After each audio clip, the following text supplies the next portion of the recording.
Ajnana-timirandasya Gyananjana-salakaya Chaksurunmilitam jena Tasmai Shri Guruve Namaha. Nama Om Vishnu Padaya Krishna Prastaya Bhutale Srimati Bhakti Vedanta Swami Iti Namine Namaste Saraswati Devi Gaudavani Pracharine Nirvishesha Sunyavadi Paschatya Desatarine. Hare Krishna, Swagat. I wanted to read the meaning very quickly. Offer my respectful obeisances unto my spiritual master, who has opened the eyes which were blinded by the darkness of ignorance with the torchlight of knowledge. I offer my respectful and humble obeisances unto His Divine Grace, Srila A.C. Bhaktivedanta Swami Prabhupada, who is very dear to Lord Krishna, having taken shelter at His lotus feet. Our respectful and humble obeisances are unto you, O Srila Prabhupada, servant of Saraswati Goswami. You are kindly preaching the message of Lord Chaitanya Dev and delivering the Western countries which are filled with impersonalism and voidism. So as I said, thank you very much for being here. Swagat, Bodh, Dhanyavad. Thank you for coming to the Sunday Love Feast Festival. And as you know, the Sandton cooks have great reputations as being one of the best cooks in ISKCON. So life is great. Is this working? Is this working? It is. Is this working, or am I imagining it's all right? Now it's a bit better, eh? Yeah. All right. Okay, yeah, things are not writing, but almost. Okay, so life is great if you are linked to the joy of devotion. I feel very happy to re-announce this very important fact that ISKCON has now turned 50, almost there. Our theme for celebration is ISKCON 50, and many programs and events have been organized for this historic year. And one that is very close and very dear to my heart is to speak about the unequaled glories of our founder Acharya, His Divine Grace Srila A.C. Bhaktivedanta Swami Prabhupada. So Prabhupada Lilamrta, many of you have come across that particular book, is an excellent rendition of the nectarian pastimes of Srila Prabhupada, and it is my honor to set the ball rolling as we pay tribute to Srila Prabhupada and recall his exceptional commitment in fulfilling his Gurudev's instruction to him. So Srila Prabhupada dedicated his life to the glory of Lord Krishna from childhood, but I want to speak about him in later years when he made a momentous break from Hindu tradition and he went forth from the perfection of life in Vrindavan to cross the oceans and go to the land of the Malechas, unquote. Srila Prabhupada was dangerously old, and not in strong health, yet he left the sanctity of Vrindavan to fulfill the desire of his spiritual master, Srila Bhaktivedanta Saraswati, to fulfill the prediction of Lord Chaitanya Mahaprabhu that the holy names of Krishna will resound in every town and village throughout the world. So Bhaktivedanta Swami, he took stock of his meager possessions, a suitcase, an umbrella, and a supply of dry cereal. What would he eat in America? Could he survive on boiled potatoes and dry cereal? Anyway, his main luggage was a few trunks that held 200 volumes, 200 units of 3-volume presentations of Srimad Bhagavatam. And this was the message. He was actually taking the message of India's peace and goodwill to the United States of America. His books, of course, would have been loaded at the port of Cochin, and the thought of these books gave him great confidence. So on August 6th, Bhaktivedanta Swami traveled to Mayapur to pray at the Samadhi of his spiritual master. He wanted his Guru's blessings, as we all do, before embarking on any project, and his was a momentous occasion, a project that would change the world. And then Friday, August 13 dawned, finally it was happening. At 9 a.m. he embarked on the MV Jaladuta, a small weathered black cargo ship at the port of Kolkata. After much difficulty, great difficulty, Srila Prabhupada was ready to leave India, Bharat Bhumi, to go over the sea, Sat Samundar, some of you will say, to spread Krishna consciousness. And Sumati Murarji from the Skinja Steam Navigation Company had arranged for a complimentary ticket with food for Sri Abhay Charnaravinda Bhaktivedanta Swami to travel on board the Jaladuta. So that's the background to it. Now comes the special things. Krishna Bhakti, that had been known for thousands of years in India, was now heading for America. And Lord Krishna was sending Bhaktivedanta Swami as his emissary. Talia Bajao. Okay, we'll wait there. Right, because had he not gone, none of us would have been here today. So Srila Prabhupada diarized his stay on board the Jaladuta, but his most frequent notation in his diary was seasickness, dizziness, vomiting. On 20th of August in that year, 1965, Janamastami was the appearance day of Lord Krishna. On 20th of August, Prabhupada spoke to the crew and he gave them some nice prasadam that he had cooked himself. And the next day was his 21st, on the 21st of August, not his 21st, but on the 21st of August was his 69th birthday, and they were far out to sea. There were no really celebrations, just chanting of Hare Krishna as they headed out to the Red Sea. But Srila Prabhupada was having terrible seasickness, dizziness, headaches, no appetite, and constant vomiting. And the symptoms persisted. It was now becoming more than what happens with seasickness. He was beginning to get chest pains, and then his chest pains became more agonizing, and then his chest pains became excruciating. Some of you have had a heart attack, you know what it is like. You think you're going to die, and he was thinking he's going to die at any moment. And in 2 days, Prabhupada suffered 2 violent heart attacks. And another attack would certainly kill him, take his life back to Krishna.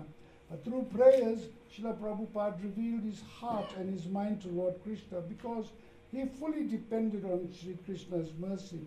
On the second night after this particular incident, Prabhupada had a dream and he saw Sri Krishna rowing a boat. You know, he didn't even have someone rowing it for him. He saw Krishna rowing this boat, and Krishna said, Ma Sucha, do not fear, come along.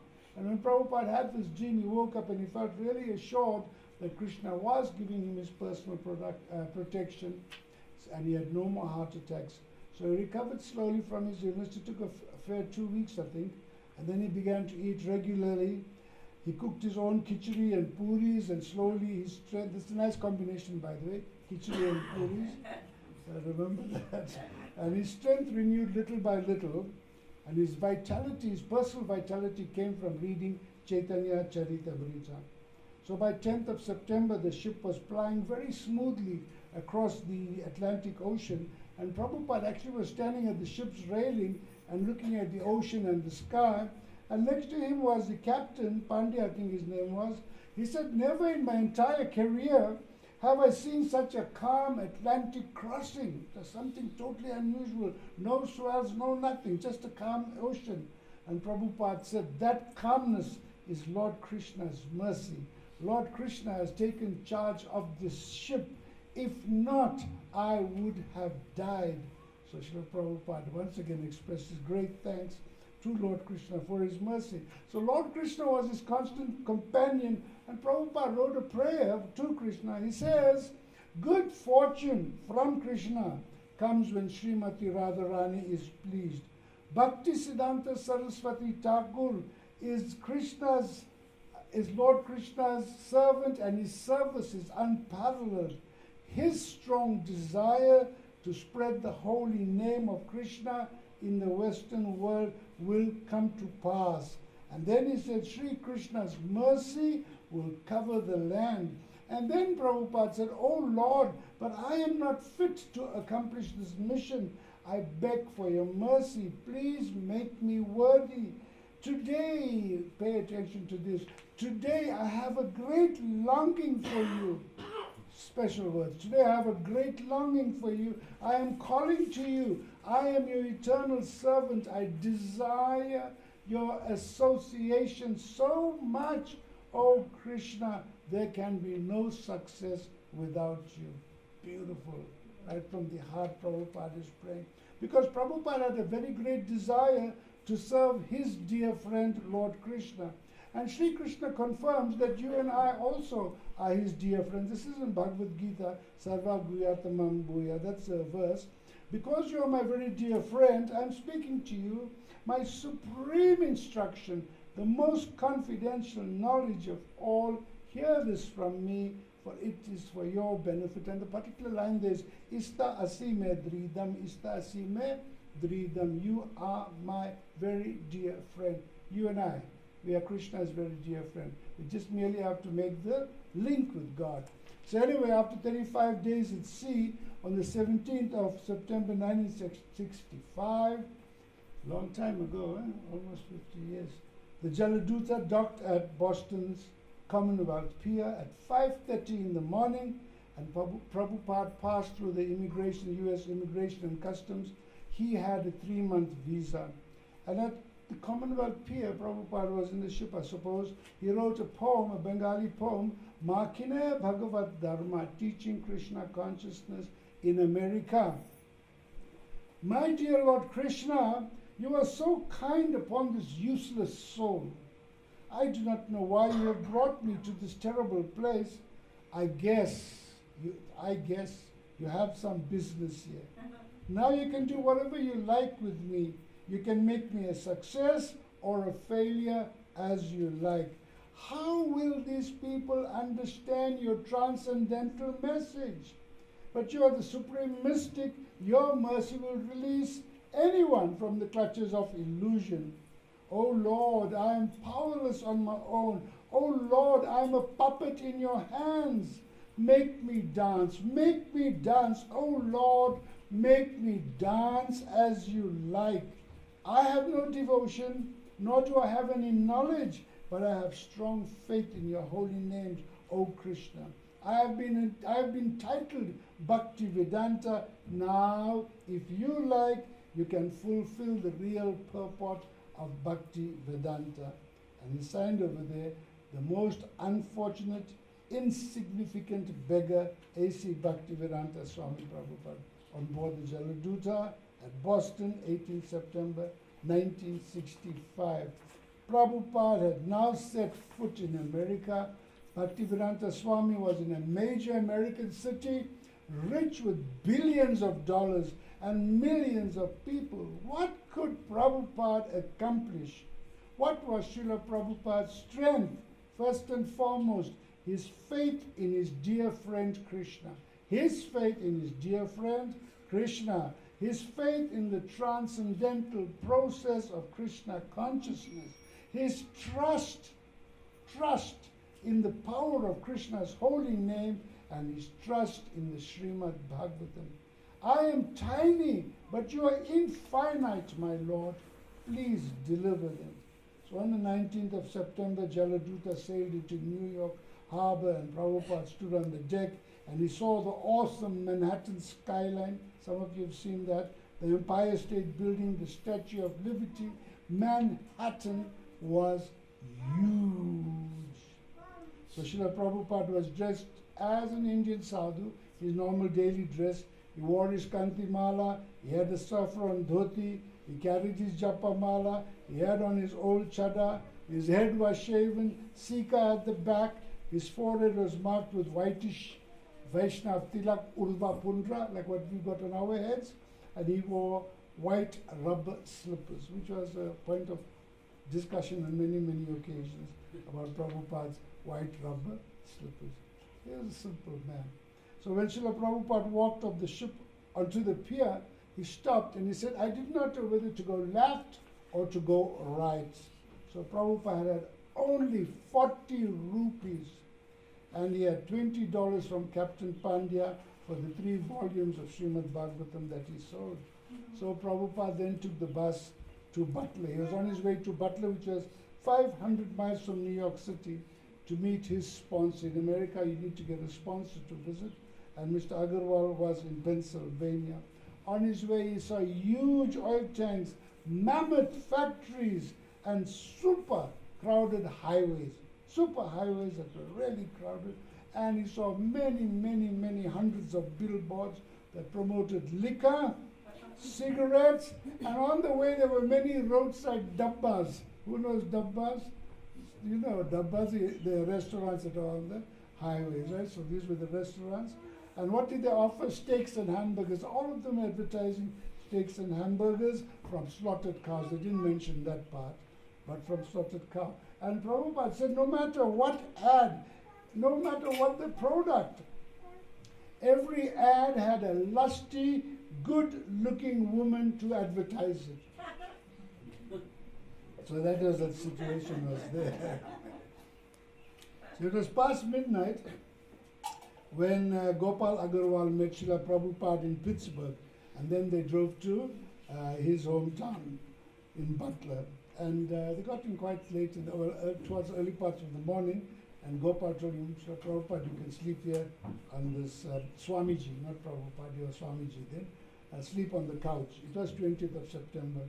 So the Agarwal's townhouse was very small, so they booked Swamiji into the YMCA, which is a very popular way of visiting around. And Swami, of course, wasn't the real difficulty. The space wasn't the real difficulty. The space was Swamiji. How would he fit in with their circle of friends, the social circle? But he was Agarwal's guest, and they had to do something for him. So the Butler Eagle newspaper did an article about the ambassador of Bhakti Yoga. And they say the influent English devotee of Hindu cult explains his commission to visit the West. A.C. Bhaktivedanta Swami is a messenger from India to the people of the West. He is dressed in faded orange drapes. Yep, that's what they used to always think when they saw us in the early days. Or drapes, of course, not orange drape, but drapes. And he's wearing white bathing shoes. He's a learned teacher. His biblical literature is the Srimad Bhagavatam. His message is, my mission is to revive people's God consciousness. And then he finished off with, Bhaktivedanta lives as a monk and he is a pure vegetarian. So these are like amazing things for the Americans. So Mr. Agarwal, the sponsor of Prabhupada, Swamiji, he arranged an open house to have at his apartment every night, 6 o'clock to 9 o'clock. And the group of people that were beginning to come, they were quite an intellectual group. And they were fascinated by Srila Prabhupada. They saw him as a very intelligent man, a brilliant man. And whoever he met, if he met them again, he would address them by the name. Such was his brilliance. And he met so many of them. And he remembered the names.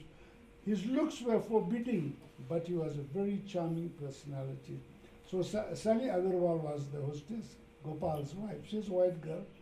And she said, whenever I couldn't talk to him, if I was busy with the children, he just chanted. He would just chant. He was never bored. He was perfectly happy as the perfect guest. He just loved chanting. And when people would come over, they would be busy smoking. And Prabhupada would say, pay no attention. Think nothing of it, think nothing of it. He was not pushing forth his ideology. So Sally considered him like Gopal's father, like her own father, and she felt like a daughter to him, and she liked him. He was wonderful, so much wonderful that she didn't smoke in front of him.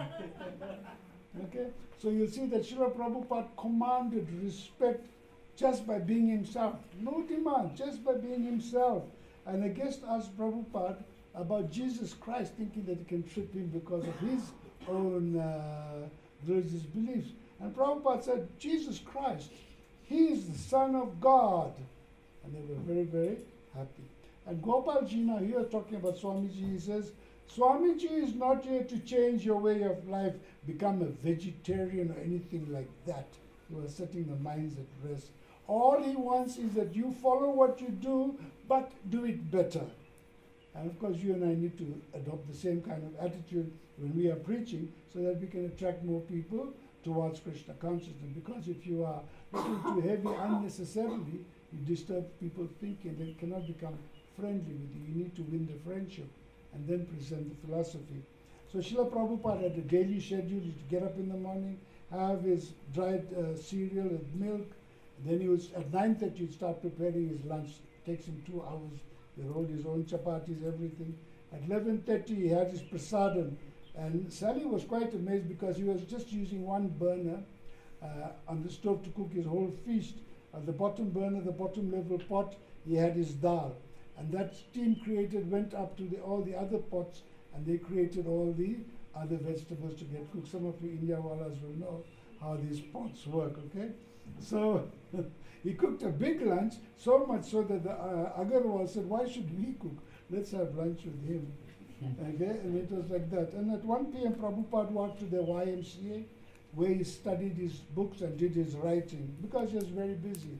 Then at 6 p.m. he went back to the apartment, where after the Agarwals had taken the meals, because the Agarwals were meat eaters, and Sally didn't want to disturb him. But one day, Prabhupada happened to go early, and Sally saw him coming. She didn't know what to do because she had cooked meat, and she ran across to Prabhupada and said, oh, Prabhupada, I'm so sorry, I cooked meat, we just cooked meat, and the smell will be disagreeable to you. Prabhupada said, oh, think nothing of it. Think nothing of it. Such a humble soul, such an advanced personality. And in the evening, he'd speak with the guests until about 9:30 or 10, and then return to the YMCA. So this was the more or less schedule that Prabhupada was following, feeling the pulse of America. So he did his own laundry, he didn't impose on anyone. And Swami Prabhupada, Swamiji, he loved the little boy that they had, a small little boy, about 6 or 7 months old. His name was Bridge. Must have been, I don't know, Bridge but his name was shortcut was Bridge. And when Bridge was trying to stand up, and he actually succeeded in standing up, Prabhupada got so happy, he stood up and he clapped and clapped and clapped for a celebration that the little boy on his first effort was able to stand up. And then another time, the little boy Bridge was beginning to teeth. And of course, what did he find teeth on? Not somebody's fingers or something. He found Prabhupada's shoes. And he was teething on Prabhupada's shoes. And the mother saw them and said, oh my God, those shoes, they have been all over India, and my kid is chewing on them. So you know how a mother would feel. What makes a holy man's shoes? You put it on our head, Okay, so, and then they had a little girl, her name was Pamela, and Pamela was learning in the Sunday school about Jesus and so on. And one day she came and she saw Prabhupada with his robes, and how he was looking. He said, Swami Jesus. She called him Swami Jesus.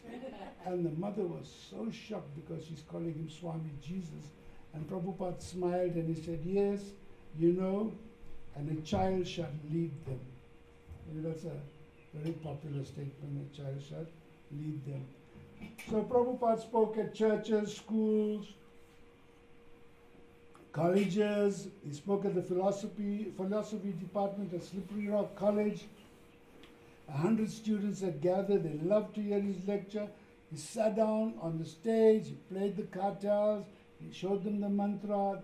He sang along with them. Then he got up and he spoke from Bhagavatam.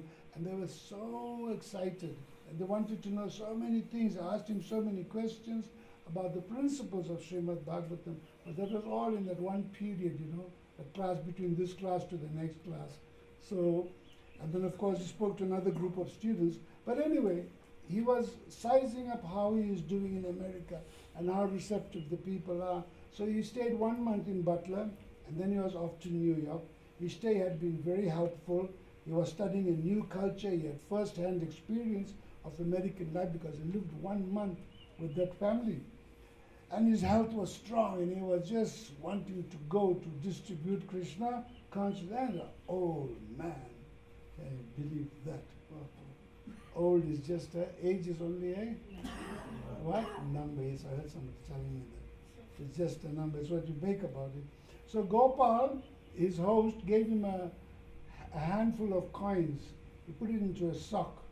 The sock, the socks we wear.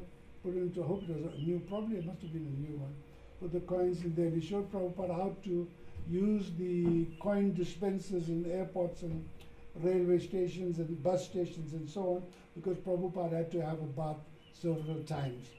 So he was particularly showed Prabhupada the coins and showed them how to do it. So Prabhupada's contact in New York City was Dr. Rama Murthy Mishra. Some of you may be corrected him because Mishra is a popular name. So his apartment was on the 14th floor on Riverside Drive next to the Hudson River, a very posh area. Dr. Mishra, he was a dramatic, showy personality, an uptown Swami in New York. Lovely, beautiful. Those were his two popular words. And he was an artful, polished image of what a guru should be like in the United States of America. He was a sannyasi, but he was wearing tailored Nehru jackets and white slacks because he had now started taking disciples, and he even had given up his medical practice because disciples made better money than medical practice. Too much of competition. So he was very kind. He gave Prabhupada a room in his complex, in his apartment. Now, Dr. Ramamurthy Mishra, this is what he said. His Holiness Bhaktivedanta Goswami Ji really knocked me down with so much love. He was really an incarnation of love. But after a few weeks, Dr. Mishra shifted Prabhupada from his apartment and sent him to his Hatha Yoga studio, which was near Central Park.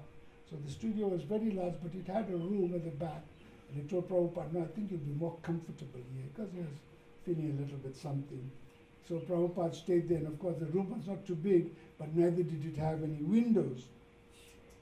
So philosophically, this is the story now, philosophically Dr. Mishra was at complete odds with Srila Prabhupada. Why? Because Mishra accepted the impersonal feature, the Brahman feature, to be the absolute truth, the absolute supreme truth. And Prabhupada, he stressed the supremacy of the personal feature of God, Bhagavan. So to Prabhupada, Dr. Mishra's Mayavadi philosophy was unpalatable. He couldn't accept it. Mayavadi Krishna Aparati, that's what Lord Chaitanya says. These Mayavadi impersonals are great offenders unto Lord Krishna. And this Mayavadi philosophy is an insult to God. Because in Bhagavad Gita, Krishna says, fools deride me when I appear in this human form. They do not know my transcendental nature and my supreme dominion over all that be. But in the short term, Prabhupada was obligated. He was dependent on the goodwill and shelter of his Mayavadi acquaintance, Dr. Mishra. But it was a great inconvenience. And Dr. Mishra, he treated Prabhupada very nicely with a lot of kindness, but he saw him as a big threat. He did not allow his students to hear the exclusive praise of Lord Krishna as being the Supreme Lord, because he was a Mayavadi. He had his own things that he was preaching to his students. So on weekends, he took Prabhupada and they went to his Ananda ashram that was out of New York.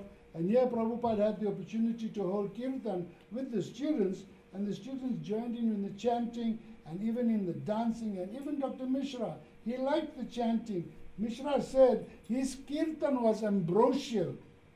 His kirtan was ambrosial.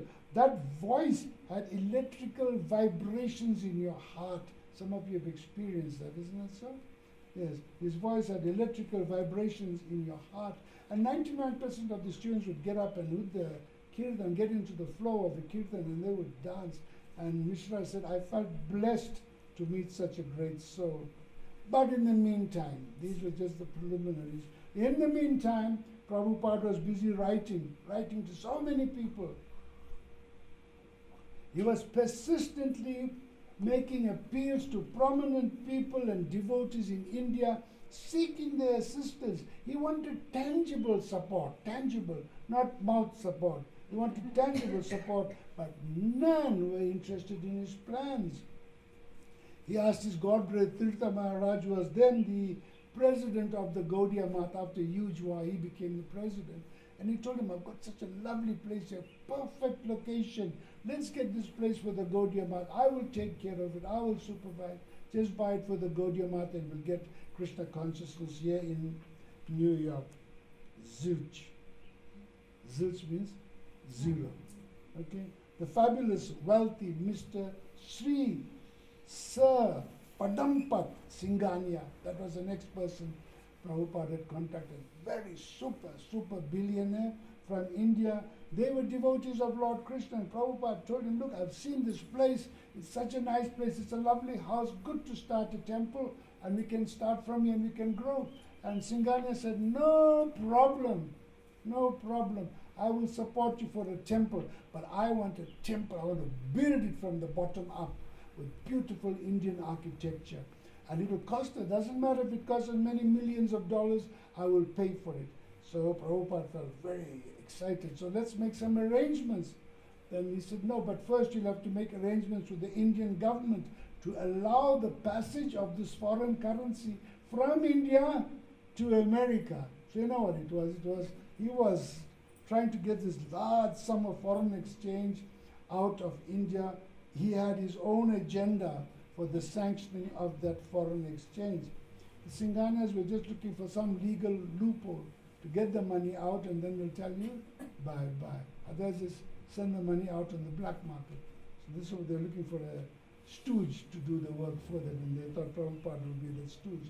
Then he got a letter from Indira Gandhi. She just became the new Prime Minister, and she said, I regret that we will not be able to help you to set up a Radha Krishna temple. And then he got a letter from Bon Maharaj, who is godbrother, the director of the Institute of Oriental Philosophy in Vrindavan. It's just opposite our temple there in Vrindavan. What did he get? Zilch.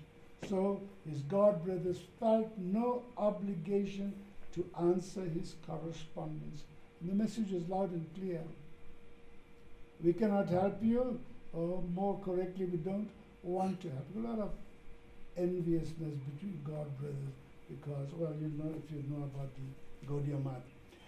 Anyway, there's Prabhupada. He's living in that building, room 510 or what it was, and in Dr. Mishra's yoga studio, and he was busy chanting, and suddenly the lights went off, and then he checked maybe something is wrong with the power supply. He looked elsewhere, the lights went out, the lights were out everywhere, and he was so shocked because power failure is common every few hours in India. But this was New York City. New York was plunged into darkness. 800,000 people were trapped in the subways. 3 million people were affected. And what about Srila Prabhupada? One of Mishra's students came in the morning to give him some matches and a candle and so on. He found Prabhupada sitting nicely in the darkness in a pleasant mood, and he was chanting Hare Krishna. See? So the Prabhupada was like that, perfect. Prabhupada spoke at the Tagore Society of New York on God consciousness. Very well accepted, very well received. He sold quite a few books. A young Muslim boy, Dawud Haroon, he befriended Prabhupada, and Prabhupada said, look after this for me. All right, you can collect the cash for that. And then after everything, he said, Dawud, okay, you can collect the money, keep it here, count it. And then he helped Prabhupada to take the books down from the hall. Such a big thing it used to be for Prabhupada. This young Muslim man helped him. And then, you know, United States of America is a country of extremes, real extremes, from one point to another. And there was the extremes of weather conditions that Prabhupada had to experience. And one of them was that in December, the weather became below freezing, much below freezing, colder than what Prabhupada had experienced in India, colder than the cold in Vrindavan. Okay? And now the west wind was so powerful, it will take your breath away, it will make your eyes water, it will numb your face. Some of you know that you've experienced this sometimes. And then the sudden gust of wind, driving wind, was so powerful, it could knock a man flat onto his back. That's how powerful it was. And Prabhupada, what did he do? It didn't deter him. He just went on his normal morning walks. No problem. Dhoti and a coat which Dr. Misra had given him. The weather didn't affect Prabhupada. He had his discipline. Such a personality he was. Then on 22nd January, Prabhupada experienced a snowstorm, the first snowstorm that he experienced, and the temperature dropped right down to 10 degrees, and New York City went into a state of emergency. But Prabhupada, he went on with his daily walks and his Prabhupada cap. You know the Prabhupada cap, just like a swimming cap. Now something that came out here was Swami Nikhilananda. Nikhilananda was a Swami in the Ramakrishna mission. And before Prabhupada left India, he met up with Srila Prabhupada and he told him, you know what, you are going there, you better abandon all this Indian dress that you are wearing here and just give up this vegetarianism when you are in America, because meat eating, liquor and pants and coat, these are necessity for that climate.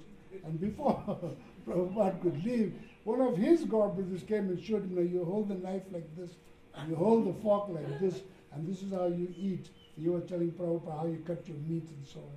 It's godbrother. So, but Prabhupada, then he told Prabhupada he must get into the spirit of living in America as an American Swami, and break the vows that you made in India. Go on and do what you need to do, but these are the adjustments you need to make. Prabhupada was very different. He says, I'm not going to America to beg for something. I am going to give America the greatest gift that they've ever received, love of God. So Prabhupada used to walk around. He met a lot of people, and one of them was Mr. Rubin. He was a Jew, a Turkish Jew. And they used to sit on a park bench and chat, and Mr. Rubin said, this is working, you sure? Because I'm stretching my mouth. Okay, I'm stretching my throat. Anyway, is it interesting? It took me 50 hours to put together. 50. So Mr. Rubin, he met Prabhupada, and Prabhupada was chatting with him, and one day Prabhupada said to him, I'm not a poor man, I am very rich. There are temples everywhere, filled with devotees, filled with books, and they are existing, they are there in all the major cities of the world. We are only separated by time. Time is separating us. Kala kalayatam maham. Among some Jews are in time. You have to understand Krishna's arrangement in the story here.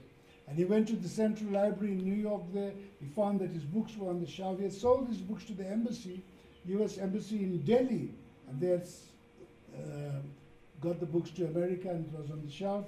It was in the catalog, and people were borrowing them regularly. And Prabhupada felt good. But Prabhupada had a big struggle. Now things are going to get more exciting. Not that struggling is exciting, but he had a big struggle. First of all, there's no guaranteed income. His expenses had increased. His physical comforts gone right down. Prabhupada moved away from the flat number 507. He moved out. Probably he was staying there, but he rented a flat 2 floors below, room 307. It was like a railroad car, thin and long and bare, a rugless floor, and it showed bare poverty. And the rent was $72. But Prabhupada took that. He needed that because he needed to preach in his own special way.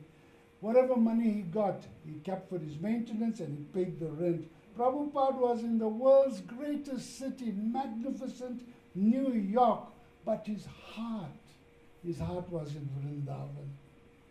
So why are you here? Why are you here in New York, undergoing so much of struggle?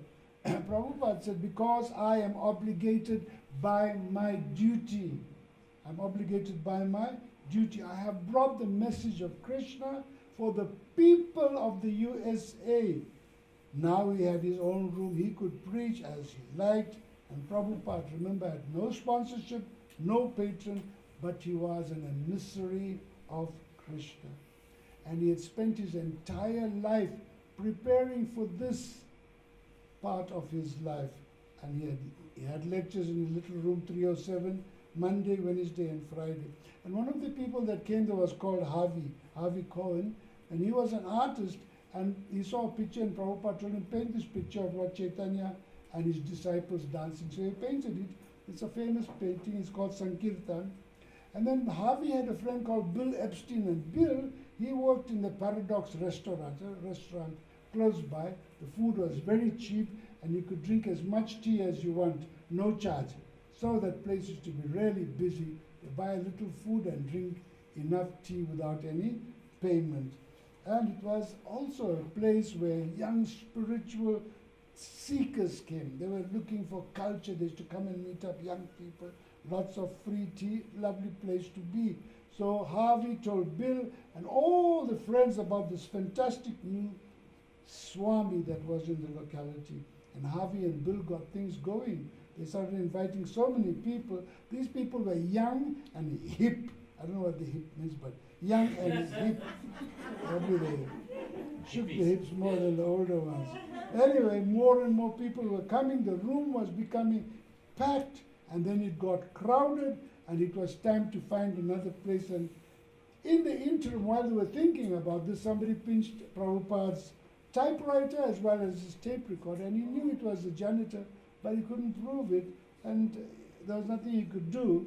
So such crime was very common also in New York, which was the most magnificent city in the world. Anyway, Harvey, he had a loft in the Bowery. The Bowery was the lower side of New York. He had a loft there. A loft is like an apartment on a higher level that was used mostly those days for manufacturing and things like that. So he had a loft there, and he was doing his career as a painter. At the same time, he also happened to have a burglary. And when he had this burglary, he was so irritated, he said, oh, I just had enough of this place.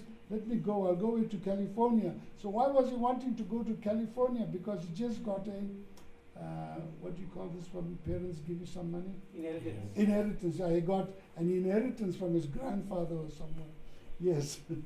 So he said, well, I have to go. And he told, there was a boy named David Allen.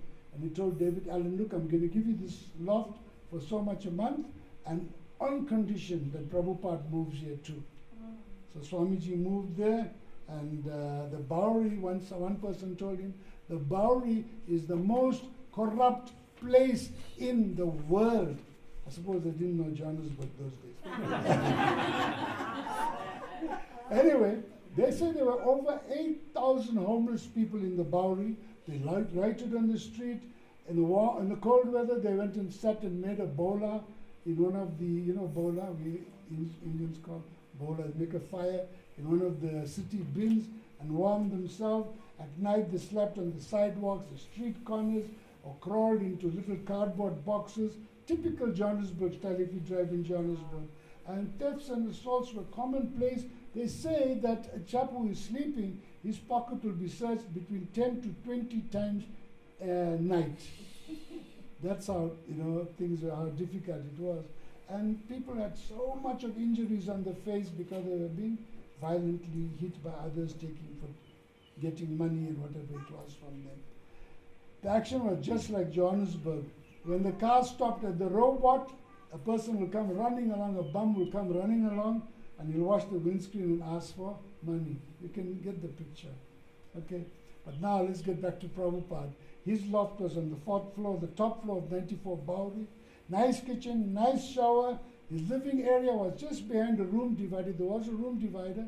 His living area was on this side, and on that side was a dais, a little kind of a stage where Prabhupada would sit and he would give his talks and his kirtans. Number 94 Bowery was his address. Number 92 Bowery was a tavern, and it was 6 meters, or 6 feet. 6 feet away, the doorways were 6 feet away. Remind you of Hillbrow. Isn't that so? Our temple in Hillbrow, Gold Ridge Street. Next door was the hotel. That's why we packed up and had to move also. So there was poverty all around, even the loft. But the loft was now a transcendental arena. New people began to come to see Prabhupada on the Bowery, and Prabhupada realized that he has to focus his energy on the young men and young women that were coming to him. And the Prabhupada's main stress to all of these people was dovetail your consciousness with the supreme consciousness. This nice name. Dovetail your consciousness with the supreme consciousness. Krishna is the supreme consciousness. Dovetail your desires with the supreme Lord. Learn the art to dovetail. It's an art to dovetail. All right? And this is the perfection of consciousness. This is what Prabhupada was teaching, the perfection of consciousness. And Prabhupada has to have classes in the morning, teaching some cookery and so on.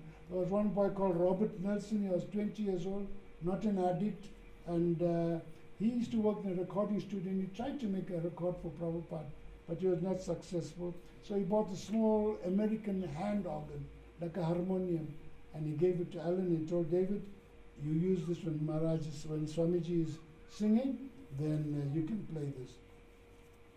So Prabhupada and David Allen, they were now roommates in the loft. And they got on well together. Prabhupada put a lot of energy in talking to David. He thought of David as an aspiring disciple. Maybe he will become a disciple, the first disciple I'll have in America. And he made David give up all his bad habits, all the naughty things that he was doing. But David was hooked on LSD. He was really hooked on it. He was high on it. And then Prabhupada invited another young man called Carl Jurgens. Carl Jurgens was a Negro, a black person, and he was a 30-year-old person, and he attended the Cornell University, and he was studying Indian religion and Zen Buddhism. So he was a good person Prabhupada used to relate with. Then there was another girl called Carol Bikar. His name is Bikar. She was a Catholic, and she loved Prabhupada, and she attended regularly, and they discussed cooking, and she learned cooking, etc. So Prabhupada had these meetings, Monday, Wednesday, Friday. Program starts at 8 o'clock punctually, not Indian time, ISKCON time, punctually. Okay, you should laugh about that. ISKCON is never on time. Anyway, so punctually at 8 o'clock the program is to start. Half an hour of kirtan, chanting Hare Krishna, lecture from Bhagavad Gita, question and answer, and then half an hour of chanting. Everything closed shop at 10 o'clock. So this was going along, but what was happening was Prabhupada was presenting the Hare Krishna mantra, which was both musical and meditative. He was making them understand you can meditate on this mantra to understand God. And people were becoming interested. It was a very interracial group, big interracial group, and they found Swamiji to be very, very fascinating. They loved looking at him, they loved listening to him, and they were surprised at how confident and how joyful he would be. And Prabhupada used to light some incense. The room used to be dimly lit.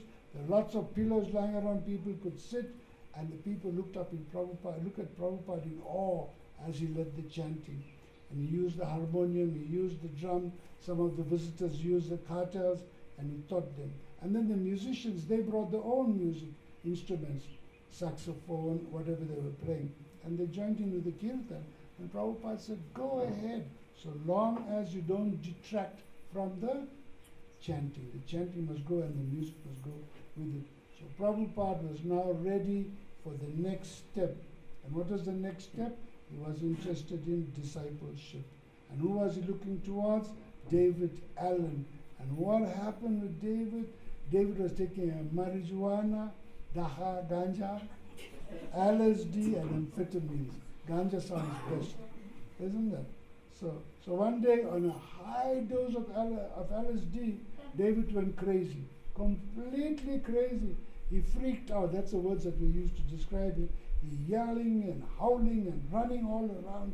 And suddenly Prabhupada found himself in this apartment now, face to face with a drugged, wild-eyed stranger who was now a madman. Prabhupada just saw madness on this person's face. So Prabhupada had such a major shock, he moved quickly down the four flights of stairs to the street. He didn't take a single thing, he was so afraid. He went down to the street. Prabhupada, this famous A.C. Bhaktivedanta Swami Maharaj, the distinguished scholar, the distinguished devotee, was suddenly as homeless as all those derelicts, 8,000 derelicts on the street. Can you imagine that? Our Prabhupada. That's what he had to undergo. It was an emergency. He had to find some place to stay for the night before night came. Prabhupada saw this as a crisis from Krishna, test from Krishna. In all activities, just depend on me and work under my protection. This is Krishna saying, be fully conscious of me. 1857, towards the end of Bhagavad Gita. In the next verse, Krishna says, Mat chita sarva durgani, mat prasadat tarisyasi. If you become conscious of me, of who? If you become conscious of Krishna, you will pass over all the obstacles of life by my grace. So Lord Krishna, Bhagavan, he says that you will pass over all the obstacles just by his grace. So immediately Prabhupada phoned Carl Jürgens. No cell phone, but he used the public phone from somewhere. He called Carl Jürgens. Carl at once, he was shocked and he agreed, Prabhupada, please, I'll come and pick you, let's go. Go to my apartment. They moved into his apartment and his loft where he was living, and a small part of the apartment was Carl Jürgens' study. And must remember who's doing this for him. Sometimes, we are color conscious and we think, like this is an Indian religion and so on. But no, this was a black man, a Negro from America, and he went out of his way to give Prabhupada an accommodation and to try to continue his program. So he set up a dais there for Prabhupada to sit. He rearranged the furniture so that guests could come and sit in a semicircle and Prabhupada could talk to them. And who was his wife? His wife was Eva. Eva was a beautiful young white woman, educated, very educated, a feminist, a liberated white woman with a black husband and a good job. She resented the Swami's presence in her home. She didn't like the Swami. She didn't like his views on women. She didn't like his views on sexual intercourse, only for conceiving children. She definitely didn't want Swamiji to change Carl's views. So she saw Swami as an inimical force, and she let him know that by all her actions, whatever body language I suppose. So Swamiji kept to his allotted corner, and he made no demands. But Carl, on the other hand, he loved Swamiji because Swamiji was a living authority, vastly knowledgeable about everything in India and the Indian culture that interested Carl. But Prabhupada's friends, they were seeing now, they were coming for the classes, they were seeing, and they said, Swamiji, you need to find a new place. You need to find a new place. So Mike was one of Swamiji's followers, Mike. He was really on the ball, he could do things quick. So he started looking in the classified ads of the Village Voice, and he found a good, probably a good apartment that Prabhupada would like. And he met Mr. Gardner, the agent, and they rushed down to see the place, and it was a small storefront on the main avenue, and above the window it was written matchless gifts. How unique, eh? Matchless gifts. Because this gift that was coming has no match in the entire world. So Mr. Gardner showed him the empty storeroom. It was plain, it was dark, but it would be good for meetings at $125 a month. I don't know whether it was cheap or what, but at $125 a month.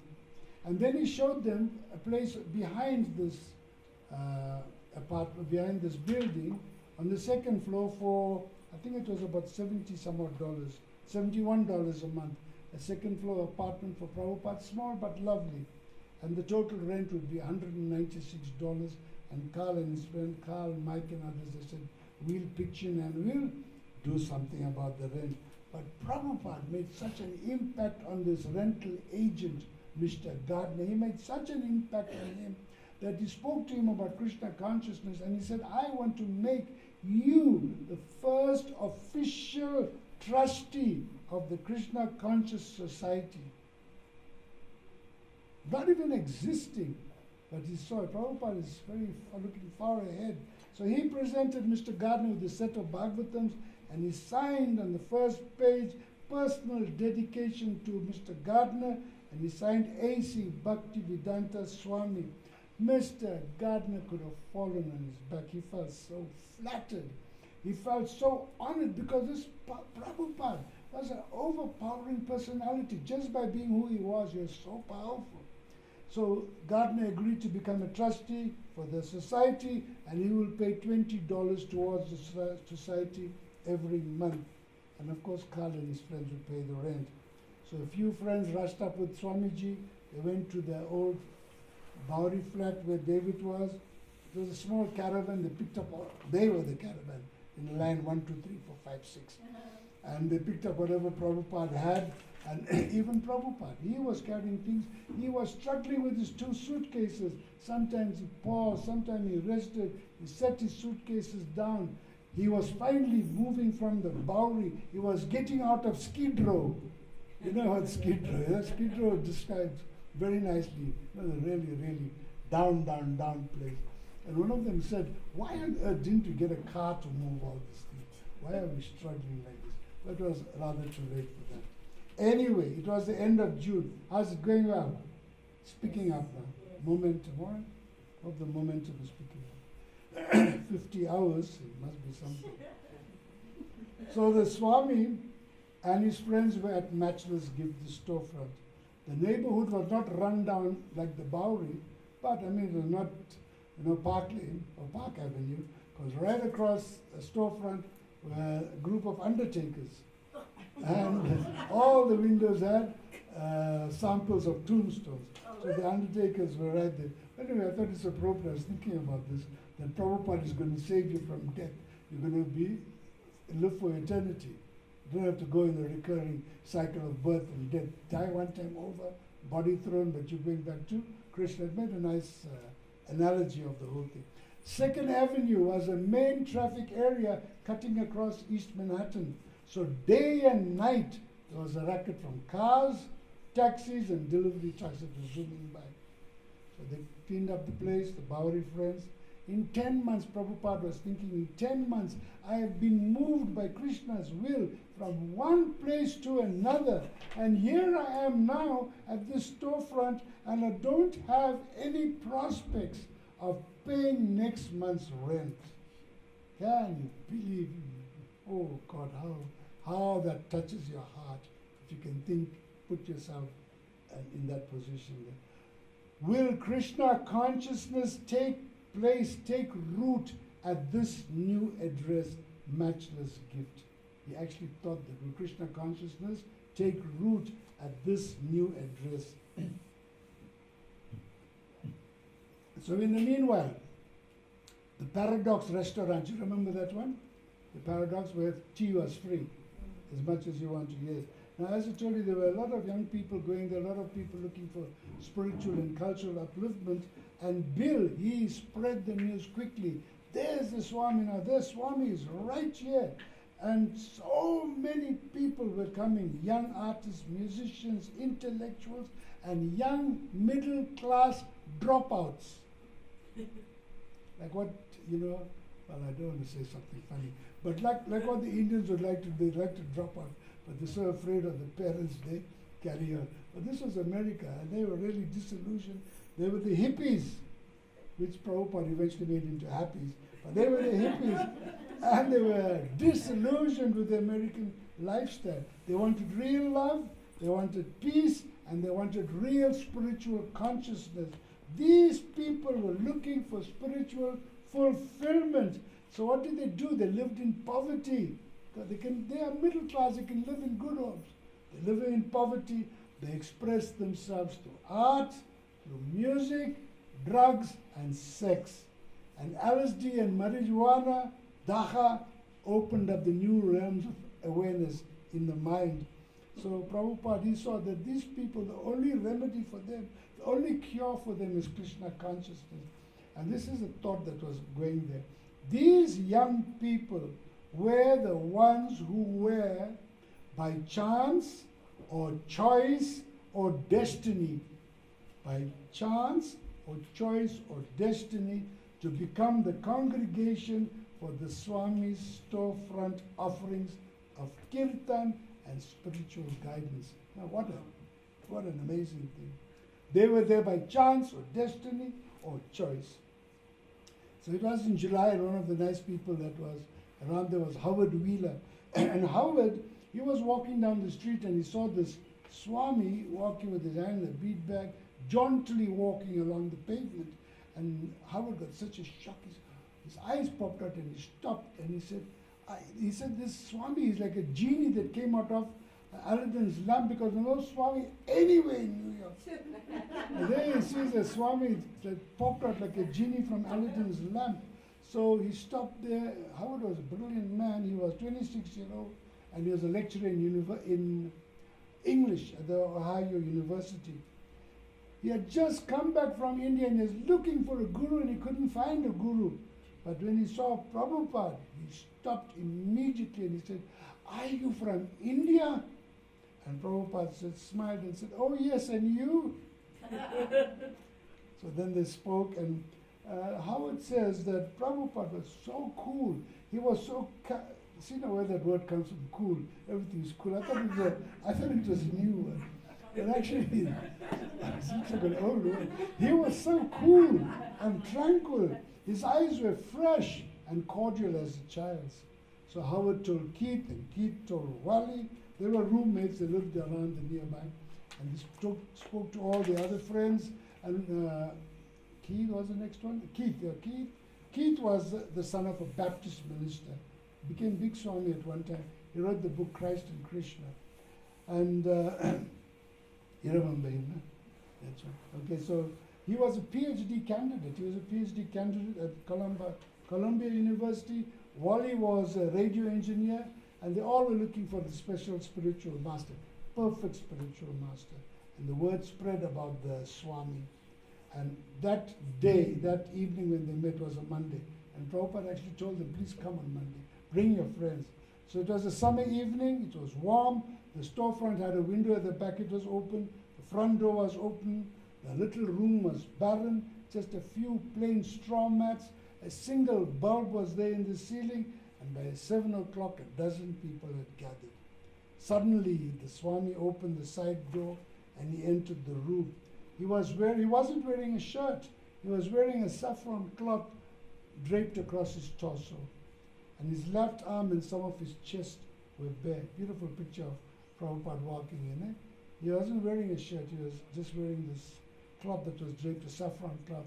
And a part of his shoulders, can you see the picture as he's walking in?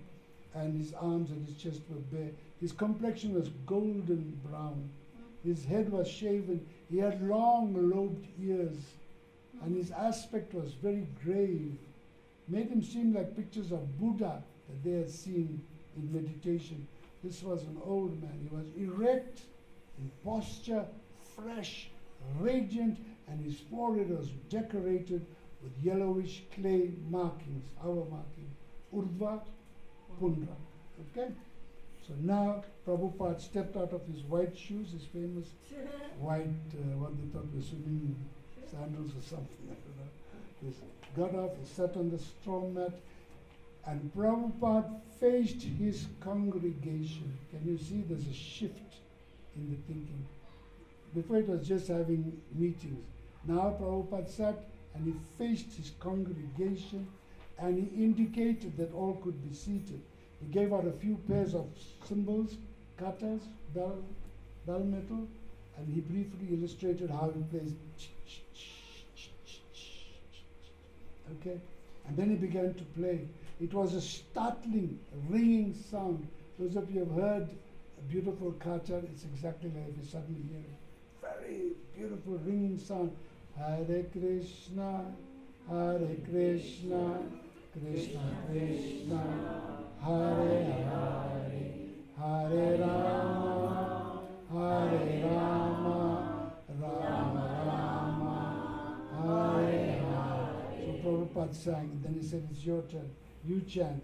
Some of them knew the mantra, some of them didn't. But slowly they caught on, and then they were chanting together. These young psychedelic voyagers were sampling the Hare Krishna mantra. The kirtan sprang from Swamiji's katas and sprang from his sonorous voice. Beautiful word that describes the beautiful sound of his voice. And they immediately felt this is going to be something far out. You know what I'm talking about. And they began to flow with the kirtan. Whatever this Indian mantra is, let it come. They surrendered their minds, and this is what you need to do. They surrendered their minds and they explored the chanting. Whatever the price, let it come. And you know, it was a big price. Prabhupada took all of them. All right?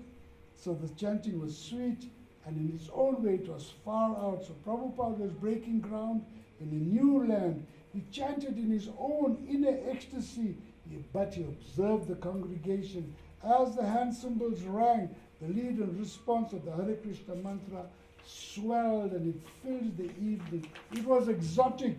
The Swami was raising an ancient prayer in praise of God. This wasn't rock, it wasn't jazz. It was a day of rock, by the way. And the combination was strange. An old Indian Swami chanting an ancient mantra and a room full of young American hippies singing along. And Prabhupada sang on, and his shaven head was held high and it was slightly tilted, and his body was trembling slightly with emotion because he was enjoying. His body was trembling slightly with emotion, and confidently he led the mantra, absorbed in pure devotion. And they responded, and the chanting was strong. The chanting grew into an exquisite harmony of voices, and they clapped and chanted in hopes of discovering the secrets of this mantra, because the Swami was now guiding these people into an unknown realm, something that they had never ever experienced. And then half an hour went by, and then Prabhupada stopped the kirtan. He spoke very briefly, a very basic lecture, and some of them, as soon as they heard him speaking, they woke up and they arose very rudely, put on their shoes at the front door, and they returned to the street, back to arms of Maya Devi. Yeah. So it was a hot and very sweaty and noisy July evening. There were little Spanish girls. This is like a Spanish neighborhood, and the little girls were on holiday. And the description is that they were shrieking like little Spanish witches.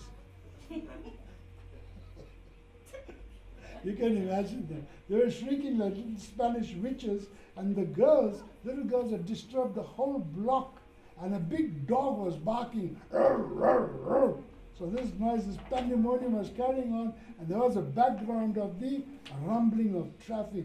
So it was quite a terrible contest that was going on outside and inside. But Prabhupada continued. He was undaunted. He held his audience and he developed the urgent message of the transcendental sound which will cleanse the lives forever. And he said, whatever sinful activities you have done before, it doesn't matter. If you just engage in Krishna's service, you will be purified in some way or the other. You must become Krishna conscious. That's to all of us. In some way or the other, because the process of Krishna consciousness will steadily make you a saintly person. One day while programs were going on, a drunk came in, a real derelict drunk, whistling and coming, shouting at the top of his voice, and he was stinking, no bath and all the alcohol, cheap wine, and he walked in and he got such a shock when he saw them sitting. He said, oh, sorry, and he walked out. And then he came back after a few minutes and he had a handful of toilet rolls and paper towels. And he went straight to where the toilet was, I think through a door, and he left all the toilet rolls there, and by the basin he left the paper towels, and he came out and he looked at everybody and he said, thank you, and he walked out. And Prabhupada said, just see, it is a natural tendency to give some service. Natural tendency. The drunk had brought what he could to serve, and then he was out. And in this whole thing, as it happened, Prabhupada stayed cool.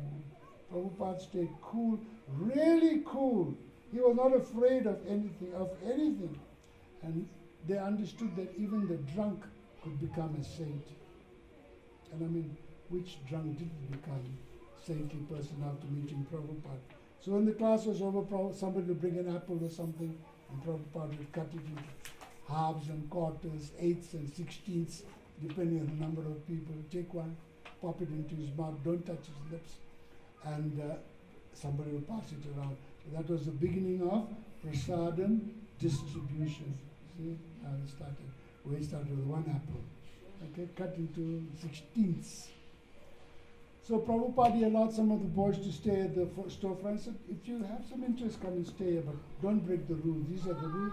And he gave them the rules. No intoxication, no illicit sex life, no meat eating. Well, in his case, it was no sex life if you're living there. No meat eating and no gambling. And the two fellows that first joined him were Don and Rafil. They liked Prabhupada. They were very attracted to Prabhupada. And they loved being around him, but they had absolutely no interest in the discipline that was their devotional life. And they loved being around Prabhupada. So they stayed there. They were filthy pigs. Never bathed. Days on end, same dirty clothes. They'll go away all day and come back in the evening in time for the evening program. Sometimes they'll have a bath and they'll beg Prabhupada to use his bathroom and then they'll bath in it. What a kind soul. What a soul.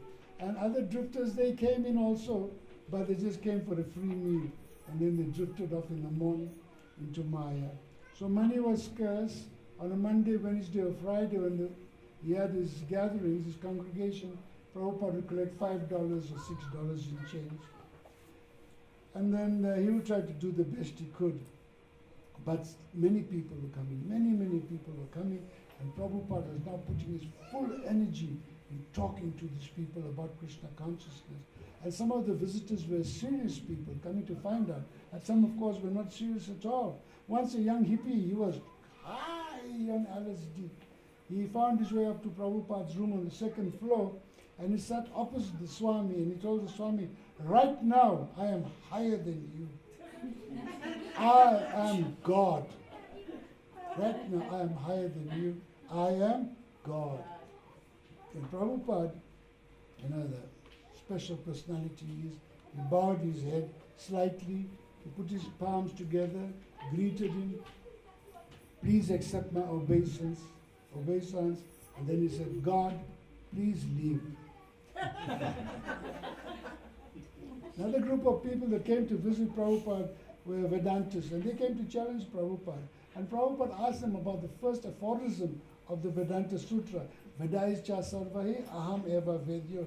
Because Krishna is saying, by all the Vedas, I am to be known. So Krishna is the goal of Vedanta. So Prabhupada is saying, if you're a Vedantist, then you must become Krishna conscious. He used to just knock them flat. Yeah. So Prabhupada spoke vigorously, and he spoke strongly against atheism, and he spoke about God and the universality of Krishna consciousness, and people began to appreciate him. Few of them began to stay on. They began to appreciate Swami's arguments, his concern for the people, and they began to take the Swami's message to heart. Now things were sinking in, a few people becoming serious, because it started from a small group.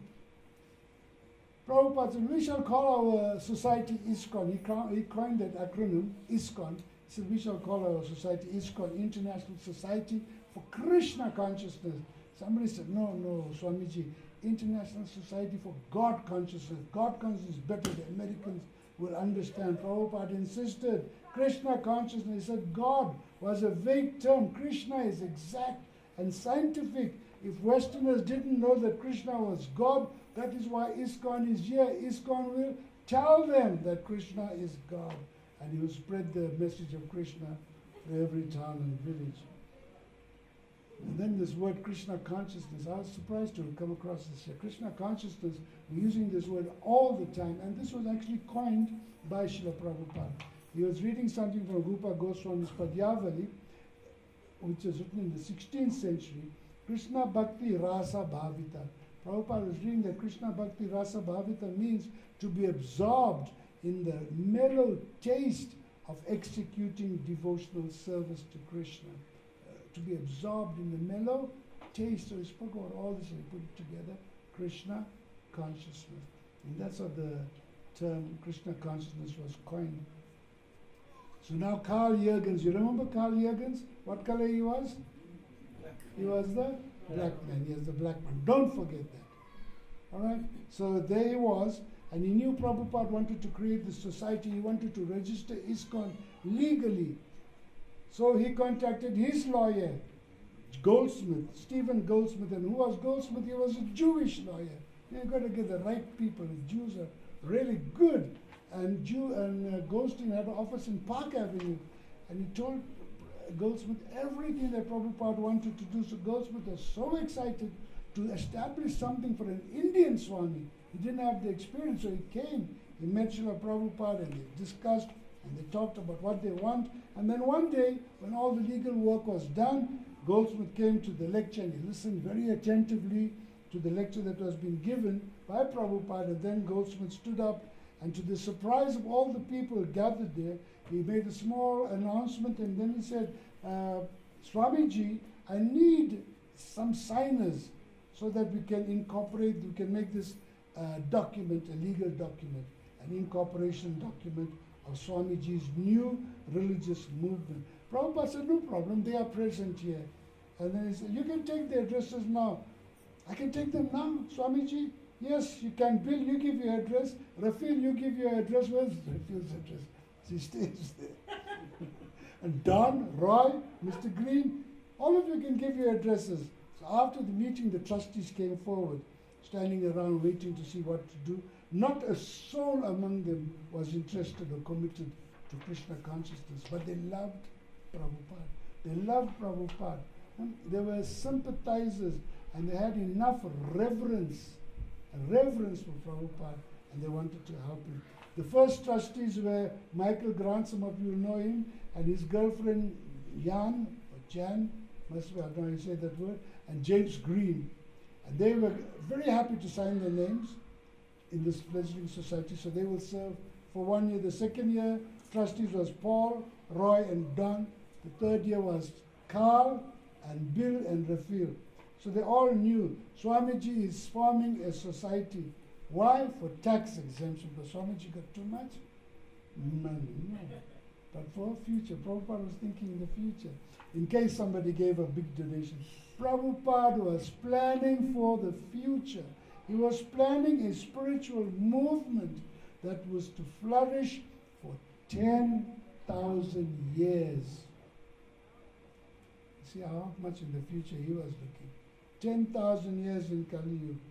So with his 2 feet solidly on the ground of 2nd Avenue, Prabhupada had begun the International Society for Krishna Consciousness. He had many responsibilities, paying the rent, paving the way for a thriving worldwide congregation of devotees. Oh. Prabhupada knew that everything depended on Krishna. Success or failure, that was up to Krishna. So I'll skip over all the fellows that were very interested. But anyway, these devotees came, they were willing to type. Howard wanted to type, Wiley wanted to do something, somebody else wanted to do something. Now there were a regular group of people, and they said, let's give Swamiji a big surprise because this place is so run down. Let's give Swamiji a big surprise. Let's decorate the place. So Wally, he brought the laundry, the curtains from their loft. He got them properly laundered, and then he dyed them purple. And they got all the decorative silks and pictures and tapestries and incense burners that they had bought in India just recently prior to that. And then they began the decorating. They made a little platform, wooden platform where Prabhupada would sit. They covered it with old velvet cloth. They didn't have new velvet cloth. And behind the platform, on the back, they put up these purple curtains and they flanked them with the orange and an orange. And on one panel, they put up a picture of Radha and Krishna that James Green had done. And Keith and Howard, they were worried because the pictures that they had, they didn't know whether Swami would like it, so they put it far away from Swamiji. One was of Hanuman carrying a mountain through the sky to Lord Ramachandra, and they wondered, look at this, who is it? Is it a cat? What is this? They didn't know. The other one was a person, 6 arms, and he was green, and he held a bow and arrow, and he held a flute, and he was holding the golden stick and bowl, etc. Very golden personality. And by late afternoon, they had everything ready. They decorated the dais with flowers, candlesticks. Somebody brought a pillow for Prabhupada to sit. Someone brought an old faded cushion to place for his back. And Robert Nielsen, the fellow who really couldn't do much, he went and stole his grandfather's Belgian-style oriental rug from the garage. And the rug was quite big, probably like this.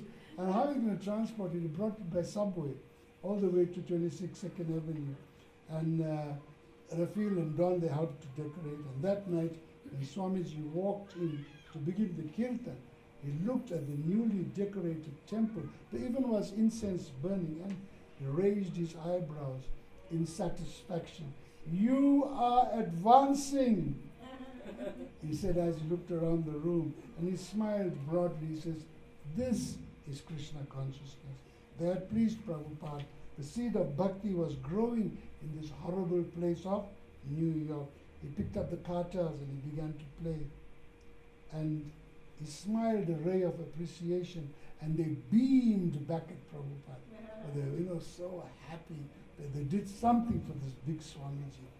And Prabhupada looked at his group of followers and he was moved by them offering him a seat of honor, something that is not usually done in society, a seat of honor. Now when new guests enter, they'll be entering into an Indian temple. And the next day, Prabhupada, he looked at the artwork, but they were really eager. Prabhupada, please see this and please see that. And Prabhupada, they looked at the picture of Hanumanji carrying the mountain, and they said, "Swamiji, is this a cat?" So Prabhupada said, no, this is Hanuman. Hanuman is a monkey.